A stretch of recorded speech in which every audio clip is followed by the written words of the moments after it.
In its time, the Dragonpit was a marvel of the world.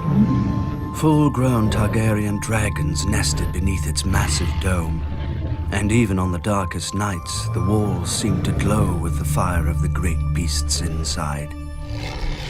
As had the site's previous occupant, the Sept of Remembrance, when Maegor the Cruel blasted it with dragonfire during morning prayers.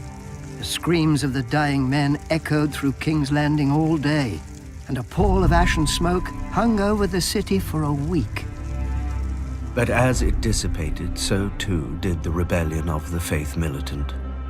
The Sept of Remembrance faded from memory, and Maegor decided to replace a monument to the gods with a monument to his family, the Dragonpit. Labor proved elusive, however, for after the Red Keep was finished, Maegor had hosted a 3-day feast for all the builders, stonemasons, and carpenters who had worked to build it. At its conclusion, he slaughtered them, so that only he would know the castle's secrets.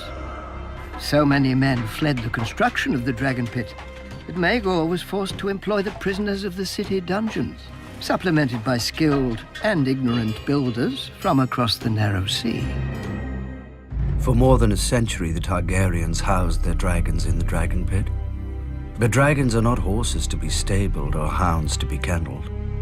With each generation, the dragons became less massive, less swift, less long-lived. And less invulnerable. During the Dance of Dragons, 2 Targaryen factions killed a handful of their family's dragons while fighting each other.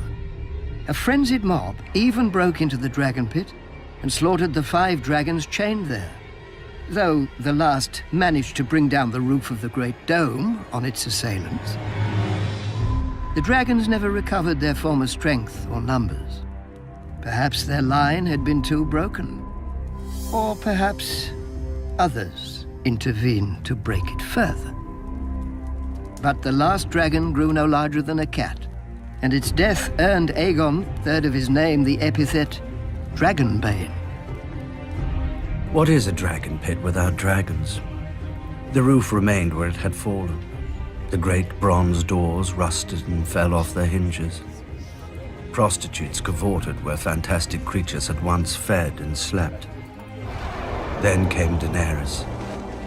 Now dragons once again darken the sky, but they will never darken the dragon pit again. Daenerys has learned the folly of chaining her dragons. The dragon pit is and will remain a ruin of a bygone age, when kings and queens flew high above their countrymen.